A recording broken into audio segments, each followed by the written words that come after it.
तपाईको आँखा कमजोर छ र वर्षौंदेखि तपाईले चस्माको प्रयोग गरिरहनु भएको छ, चस्मा एकदमै अप्ठ्यारो हुने गर्दछ, नाकमा डाम बसाउँछ, कानमा एकदम दुखाउने गर्दछ, मार्क्सले पनि तपाईलाई त्यतिकै दुःख दिइरहेको छ। यस अवस्थामा तपाई एउटा अल्टरनेटिभ खोज्दै हुनुहुन्छ। बजारमा सुन्नु भएको छ कन्ट्याक्ट लेन्स लाउन सकिन्छ भनेर, तर विभिन्न प्रश्नहरुले तपाई कन्फ्युज्ड हुनुहुन्छ। आज म तपाईकै ती कन्फ्युज भएका प्रश्नहरुको उत्तर लिएर आएको छु।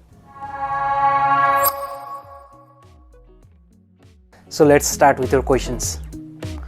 मलाई कन्ट्याक्ट लेन्स लगाउन मन छ तर सजिलो हुन्छ र?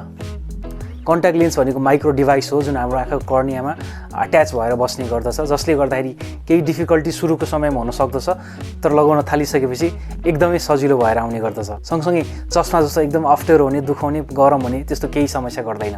सँगसँगै चस्माबाट चाहिँ चस्माको एरियाबाट मात्रै सफा देखिन्छ भनेदेखि कन्ट्याक्ट लेन्सबाट चाहिँ सम्पूर्ण एरियाबाट नै प्रष्ट सफा देखिने गर्दछ। कन्ट्याक्ट लेन्स त धेरै केयर गर्नुपर्छ रे नि। हो, कन्ट्याक्ट लेन्स हाम्रो आँखाको कर्नियामा अट्याच भएर बस्ने गर्नाले यसलाई चाहिँ अवश्य पनि हामीले केही एक्स्ट्रा केयर भने गर्नुपर्ने हुन्छ। कन्ट्याक्ट लेन्सलाई हामीले रेगुलर बेसिसमा सफा गर्न सक्यो भने एकदमै राम्रो हुन्छ। सँगसँगै कन्ट्याक्ट लेन्सलाई सल्युसनमा डुबाएर राख्न एकदमै जरुरी छ। बेला बेलामा त्यो सल्युसन पनि चेन्ज गर्नुपर्दछ। कन्ट्याक्ट लेन्स आँखामै टाँसिएर अड्केर बस्छ रे नि। हो, that is totally misconception. Contact lens एकदम रेयर केसमा त्यस्तो आँखामै टाँसिएर बस्ने भन्ने हुन्छ। जनरली कन्ट्याक्ट लेन्स कहिले पनि आँखामा टाँसिएर बसिरहँदैन। कुनै एक्सट्रिम केसेसमा कहिलेकाहीँ त्यस्तो भइहाल्यो भनेदेखि तपाईले आँखा क्लिनिक भिजिट गरेर तपाईले त्यस कन्ट्याक्ट लेन्सलाई सजिलै रिमुभ गर्न सक्नुहुनेछ। नेपालको धुलो धुवामा लगाउनै सकिँदैन। That is also another misconception. नेपालको धुलो धुवाले कन्ट्याक्ट लेन्सलाई केही पनि फरक गर्दैन, किनकि हाम्रो नेचुरल आई नै धुलो धुवामा एभ्री डे जस्तै एक्सपोज भइ नै रहेको हुन्छ। हाम्रो नेचुरल आईलाई नै जब धुलो धुवाले केही गरिरहेको हुँदैन भनेदेखि कन्ट्याक्ट लेन्सलाई चाहिँ अवश्य पनि केही गर्दैन, किनकि हाम्रो आँखाको मेकानिजमै यस्तो छ कि हामीले एभ्री टाइम ब्लिङ्क गर्दाखेरि त्यस्ता अनावश्यक धुलो धुवाहरूलाई चाहिँ अटोमेटिकली हाम्रो आइलिडले क्लियर आउट गर्ने गर्दछ।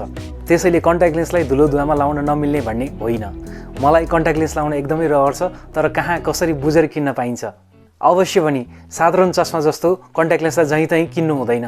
नेपालको मार्केटमा चाहिँ विभिन्न अनलाइनहरूले चाहिँ अनावश्यक रूपमा विविध कन्ट्याक्ट लेन्सहरू बेचिरहेका छन् जुन हानिकारक पनि हुन सक्छन्। त्यसैले गर्दा कन्ट्याक्ट लेन्स किन्दा जहिले पनि एकदमै बुझेर आई हेल्थ प्रोफेसनलसँग एडभाइस लिएर मात्रै किनेको राम्रो हुन्छ।